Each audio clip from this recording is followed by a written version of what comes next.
या आता इथे माझं गाव सांगवी रेल्वे आणि या मॅडम तुम्ही बसा इथे. सांगवी रेल्वे येथील बाबासाहेब आंबेडकर चौकामध्ये लहानपणात आम्ही येत होतो, खेळत होतो आणि इथं नाटकामध्ये भाग घेत होतो. या गावामध्ये मी फिरत आहे. या गावामध्ये जुन्या माझ्या आठवणी आहेत आणि या गावातील काही विचारवंत यांच्याशी भेटलो. अशाच एक विचारवंत कलावंती भगत सुशीलाबाई भगत यांच्याशी मी चर्चा करतो आणि आपण त्यांना काही प्रश्न विचारू. बाई, तुमचा परिचय सांगा थोडक्यामध्ये. माझा परिचय असा आहे, मी स्वतःचा परिचय सांगत आहे. पहिल्यांदा 50 रुपये महिन्यांनी गावातनी गोड्या वाटल्या हे शिवा केलं. बरं बरं. दुसरा परिचय असा आहे, अडाणी बाया होत्या, हा, त्यांना मी साक्षरता केलं, त्याचा मला प्रमाणपत्र मिळालं. म्हणजे साक्षर केलं. हा. अरे वा वा वा. रात्रीची शाळा. तुम्ही साक्षरता निवारण केलं आणि साक्षरता निवारणानंतर अंगणवाडी चालवली. बरं, आणखी काय करता? कार्यरत होती. किती? 30 वर्ष? 30 वर्ष. कुठं केली तुम्ही? इथंच सांगवी.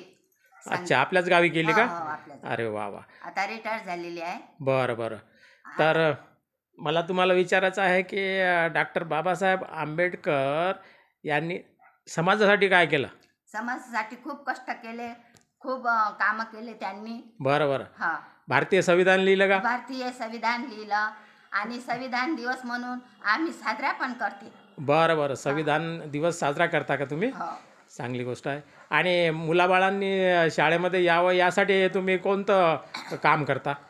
शाळेत यासाठी त्यांना खूप प्रयत्न केला. मी स्वतः खूप त्याला प्रेम दिलं. हो का? हो. मुलांना मार्गदर्शन केलं आणि गर्भवती मातेला सुद्धा मार्गदर्शन केलं. हो का? बरं ताई, तुम्ही मला हे सांगा की बाईच्या अंगामध्ये देवी येते हे काय आहे भानगड? बाईच्या अंगामध्ये देवी येत नाही, हे काहीतरी नाटक आहे. हो का? हो. अरे वा वा वा. आपल्या गावात येते का कोणाच्या अंगात? कोणाच्या सांगत येत नाही. बरं, भूत तुम्ही पाहिला का? भूत मी पाहिलं नाही. आहे का? नाही. जादूटोण्यानं कोणी मरते का? नाही. आणि ज्योतिषाला स्वतःचं भविष्य माहीत राहते का? नाही. अरे वा बढिया. तर अंधश्रद्धा जर आपण जोपासली, बाळगली तर आपली प्रगती होईल का? आपली प्रगती होऊ शकते. जर सोडली तर अंधश्रद्धा. हो, अंधश्रद्धा सोडली तर आपली प्रगती एकदम चांगल्या प्रकारे होऊ शकते. म्हणजे शिक्षण घेतल्यामुळे. जादूटोण्यानं कोणी मरते का? नाही. तो आपल्या गावातील डोमा साधू होता एक. हा, त्याला म्हणायचे ना हा जादूटोणा करते, पण ते खरं होतं का? खरं नाही, ते खोटं होतं. पण काहीतरी आपल्या मनात होतं तर तसंच घडत जाय. आपल्या मनात जसं असलं तसे स्वप्न पडते. हो, असं आहे ते. आणि बाईच्या अंगात देवी येते का? नाही. मग ह्या बाया उड्या का मारतात मग अंगात आल्यावर? काहीतरी नाटक दाखवते. बरं बरं. नाटक दाखवते. आणि त्या पांढऱ्या आंबा पाहिला का बाई तुम्ही? त्याच्यावर भूत आहे म्हणायचे. पण भूत नाही आहे. भूत नाही आहे. त्या चिंचेच्या झाडावर असते म्हणते ना. ते लावडी नसते म्हणते चिंचेच्या झाडावर, पण तेही नाही आहे. आणि आपण नाही म्हटलं तर कुठंच काही राहत नाही. हो का? आपल्या जे हृदय आहे हे आपली एक ज्योत आहे. हे ज्योत जर आपण चांगली समानता ठेवली ज्योतीतनी, आपल्याला काहीच दिसू शकत नाही. म्हणजे आपल्या मनात निर्भयता पाहिजे. आपल्या मनात भीती नको, निर्भयता पाहिजे. म्हणून तर म्हणतात जो डर गया समजो मर गया, इसलिए डरना नाही. जादूटोण्याचं अस्तित्व या जगात नाही आणि भूत भानामती सुद्धा काहीच नाही. देवी देवता कोणाच्या अंगात येत नाही. बरं, ज्योतिषाला माहित असते का तो दुसऱ्याचा हात पाहते ते खरं असते का? अंधश्रद्धेनं आपल्या हातावरल्या रेषा पाहून काहीतरी सांगते, ते ऐसा लयच मन बसते त्याच्यावर, पण ते काही समजत नाही त्याला. म्हणजे पोट भरण्यासाठीच आहे समजा ते. पोट भरते. बरं, काळी मांजर आडवी गेली तर अशुभ घडते म्हणते, बरोबर आहे का बाई? नाही, शुभ आहे ते. हो का? काळी मांजर तर खूप शुभ आहे म्हणते जुने लोक म्हणते. हो का? म्हणजे काहीच होत नाही त्यांना, नुकसान नाही, जास्त चांगलं काम होय. आणि घुबड रात्री बोंबलते, लोक तर म्हणायचे की ते कपडे घेऊन जाते आणि मग आपण आजारी पडतो. नाही, खरं आहे का ते? नाही, खरं नाही आहे ते. शुभ आहे. शुभ आहे. म्हणजे ते पक्षी वगैरे शुभ आहे ते. बरं बरं. म्हणजे पक्षी वगैरे ते आपल्या हिशोबानं ते ओरडतात. बरं. आणि मला हे सांगा तुम्ही की उपास तापास केल्याने मुलं बाळ होते का? नाही. बाबाच्या आशीर्वादानं मुलं होते का? नाही. ते आपल्याच काहीतरी ते एक शिक्षण झालं आहे माझं आरोग्य खात्यामध्ये. हो का? हो. कोणत्या प्रकारे सांगाल का आम्हाला? सांगतो मी. सांगा. ते बिंदूचं नाव नाही येऊन राहिलं मला स्वतः. बरं. ते बिंदू दोघांचे असल्याशिवाय हा एक्स आणि वाय. हा एक्स मुलगी आणि एक्स आणि पुरुषाचा वाय मुलगा. बरोबर आहे. म्हणजे बाबाच्या आशीर्वादानं होत नाही.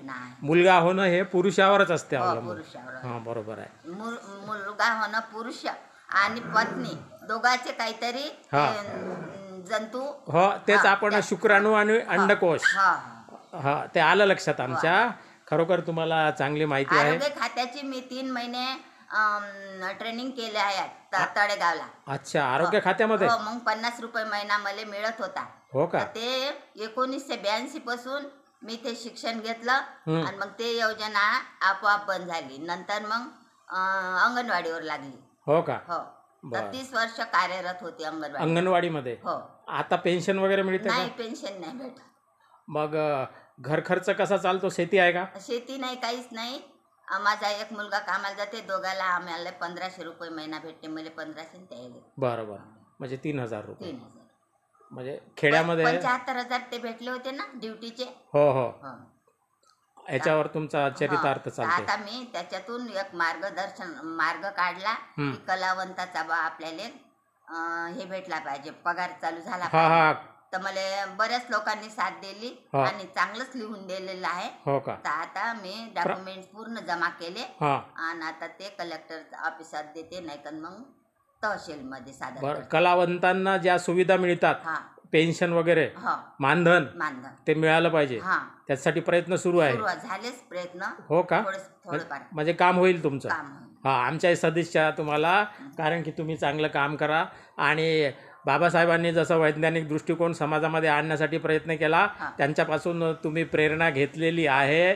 तुमच्या डोक्यात अंधश्रद्धा नाही, याबद्दल तुमचे अभिनंदन करतो. आणि याचा प्रचार प्रसार मी करणार आहे की अंधश्रद्धा निर्मूलन करा आणि घाबरू नका कोणाला. भूताला, देवी देवता कोणाच्या अंगात येत नाही, आहे की नाही? जादूटोण्यानं एक मच्छरही मरत नाही आणि माणसं मरणार आहे का? भीती मुक्त जगा, असं आपल्याला म्हणायचं आहे. तर पाहिलं मित्रांनो, शहरामधीलच स्त्रिया समजदार असतात असं नाही. खेड्यामधील स्त्रियासुद्धा समजदार असतात. त्या समजदार बनतात शिक्षणाने. डॉक्टर बाबासाहेब आंबेडकरांच्या मार्गदर्शनाने त्या निर्भय झालेल्या आहे. त्यांच्या मनामध्ये कोणत्याच प्रकारची अंधश्रद्धा नाही आहे. त्या ताईचं मी अभिनंदन करतो. असंच काम करत राहा ताई तुम्ही. आणि मित्रांनो, तुम्हाला हा व्हिडिओ जर आवडला, माझ्या चॅनलला सबस्क्राईब करा, व्हिडिओला लाईक करा, शेअर करा आणि अंधश्रद्धा सोडा, समाजाला पुढे न्या. धन्यवाद.